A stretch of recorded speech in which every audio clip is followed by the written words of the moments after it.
हर हर महादेव, देवों के देव महादेव के चरण में प्रणाम करता हूँ। दुर्गा माँ के चरण में प्रणाम करता हूँ। सरस्वती माँ के चरण में प्रणाम करता हूँ। गणेश भगवान के चरण में प्रणाम करता हूँ। गुरु भाई गुरु बहनों के चरणों में प्रणाम करता हूँ।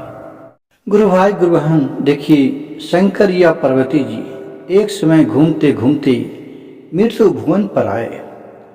तो यहाँ देख रहे हैं कि लोग सब अपने अपनी काम में व्यस्त हैं। कोई पूजा पाठ में व्यस्त है, कोई खाने में व्यस्त है, कोई लूटने में व्यस्त है, कोई किसी को चाकूबाजी करने में व्यस्त है, कोई नत्यागिरी करने में व्यस्त है। सभी अपने अपनी हसोट बटोर के काम में व्यस्त है।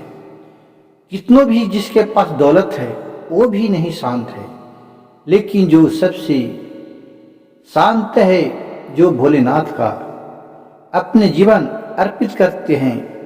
तो देखिए प्रभु भोलेनाथ क्या अपने शिष्या से बोल रहे हैं। मानवे तू बड़ा निराला, मानवे तू बड़ा निराला, दुनिया है धर्मशाला, मानव तू है कितना निराला, दुनिया है धर्मशाला। ओ मानवी है तो मुसाफिर, दुनिया है धर्मशाला, दुनिया है धर्मशाला। और फिर क्या बोल रहे हैं कि हे मानव, तुम एक मुसाफिर है, दुनिया कहाँ देखा है।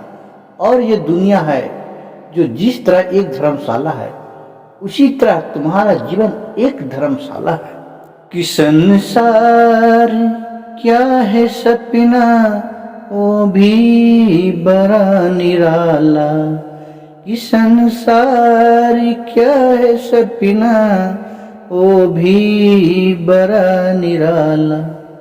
संसार में आकर के क्या तुम्हें सपने अपने आप को सब भक्त देखने लगते हैं, ये भी बहुत ही निराला की बात है, बहुत सोचने की बात है। और फिर इसके बाद क्या कहते हैं कि दुनिया का देह संचित, दुनिया का पूर्ण प्राप्त पे संचित, कि नर देह तुमने पाया। कहते हैं हे मानव, तुम्हें अच्छे कर्म जब पंछी में थी तो तूने बहुत ही महादेव की, हर देवता देवी की आराधना की। इसके पुण्य प्रताप से तूने इतना अच्छा नरदेह या मनुष्य देह पाया है। जब यहाँ जन्म ले लिया, तूने अपने अच्छे कर्म भुला दिया और यहाँ एक लोभ में आ गया। इस नर जन्म लेकर के सभी पहले का जो कर्म है, प्रताप को सब भुला गया है। कि कौरी के देह तूने, कौरी हीरे के देह तूने, कौरी के दाम में बेच डाला।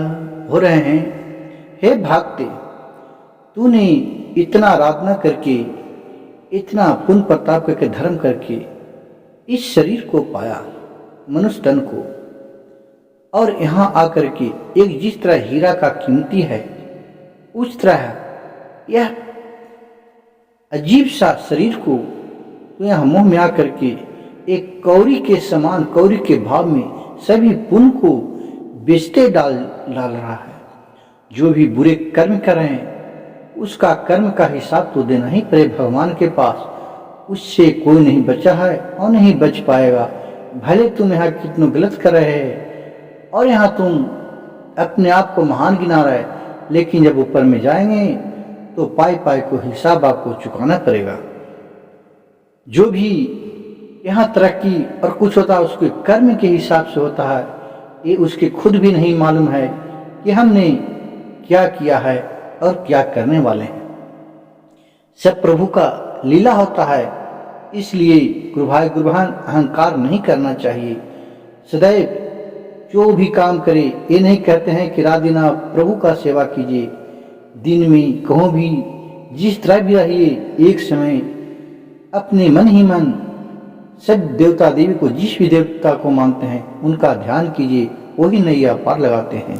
कि हीरे के देह तूने कौड़ी के दाम बेच डाला, हीरे को देह तूने कौड़ी के दाम में बेच डाला, भगवान भी कितने तू है निराले कि संसार हमें दिखाए। भोलेनाथ कहते हैं, हे पार्वती, इतना जब मनुष्य तन में लोग जन्म नहीं लेते हैं तो इतना आराधना करते हैं, हे प्रभु हमें मनुष्य तन में जन्म दीजिए। और जब मनुष्य तन में जन्म लेते हैं, कुछ सियाने हो जाते हैं, तो सभी मुताबिक अपना वचन भूल जाते हैं और धरती पर आकर के कोई अच्छे कर्म, कोई बुरे कर्म करने लगते हैं। कोई बहुत सा भक्त शिष्य ऐसे हैं जो नित्य दिन सच्चे मन से पूजा पाठ करते हैं, लेकिन बहुत से तो ऐसा दिखावा करते हैं, तो कहते हैं भगवान हमें नहीं मिले। भगवान किसी को नहीं मिलते हैं, भगवान सबके दिल में रहते हैं।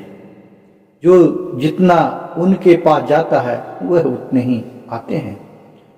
वो सभी उन्हीं का लीला है, प्रभु का लीला कोई नहीं जानता है, क्या कब करेंगे।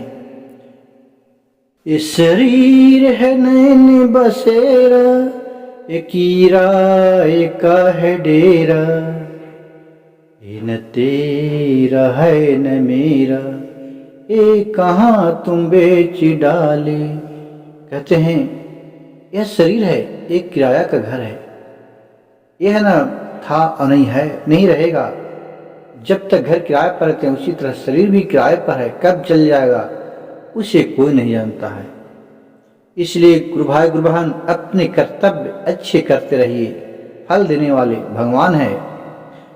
मेरी भजन कथा कहानी अच्छे लगे तो कृपया मेरे चैनल को एक लाइक सब्सक्राइब शेयर जरूर कीजिएगा और कथा को अंत तक सुनिएगा। कहूँ न कहूँ बहुत ही ज्ञानवर्धक बातें बताए रहते हैं। हर हर महादेव, घर घर महादेव।